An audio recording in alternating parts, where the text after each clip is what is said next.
ഒരാൾ മരണപ്പെട്ടുപോയ മാതാപിതാക്കൾക്കുമേൽ പാരായണം ചെയ്താലോ സയ്യിദുന അബൂബക്കറിന് സിദ്ദീഖ് റളിയല്ലാഹു അൻഹു അവിടുന്ന് ഉദ്ധരിക്കുന്ന ഹദീസിൽ കാണാം, ഒരാള് മാതാപിതാക്കളെ സിയാറത്ത് ചെയ്തു, അല്ലെങ്കിൽ മാതാപിതാക്കളിൽ നിന്ന് ഒരാളെ സിയാറത്ത് ചെയ്തു, ഒന്നുകിൽ വാപ്പ അല്ലെങ്കിൽ ഉമ്മ അല്ലെങ്കിൽ രണ്ടുപേരും മരണപ്പെട്ടുപോയി, രണ്ടിൽ ഒരാളെ സിയാറത്ത് ചെയ്തു അല്ലെങ്കിൽ രണ്ടുപേരെയും സിയാറത്ത് ചെയ്തു.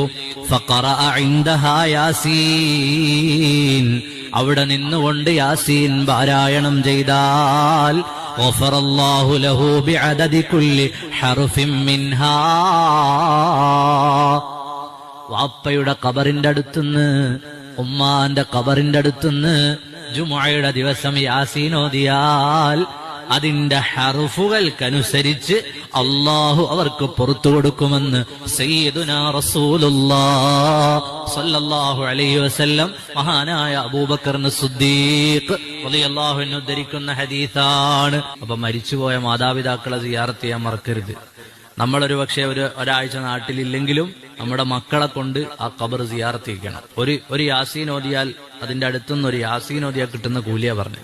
യാസീനിലെ ഹർഫുകളുടെ എണ്ണത്തിനനുസരിച്ച് അല്ലാഹു തആല മാതാപിതാക്കളുടെ ഖബറിൽ മഗ്ഫിറത്ത് ചെയ്യും. അല്ലാഹു നമ്മുടെ മാതാപിതാക്കളിൽ നിന്ന് മരണപ്പെട്ടവർക്ക് മഗ്ഫിറത്ത് ചെയ്യുമാറാകട്ടെ. ഈ ഓതുകയും പഠിക്കുകയും ചെയ്യുന്നതിന്റെ പുണ്യം അല്ലാഹു അവരുടെ ഖബറിലേക്ക് എത്തിച്ചു നൽകുമാറാകട്ടെ.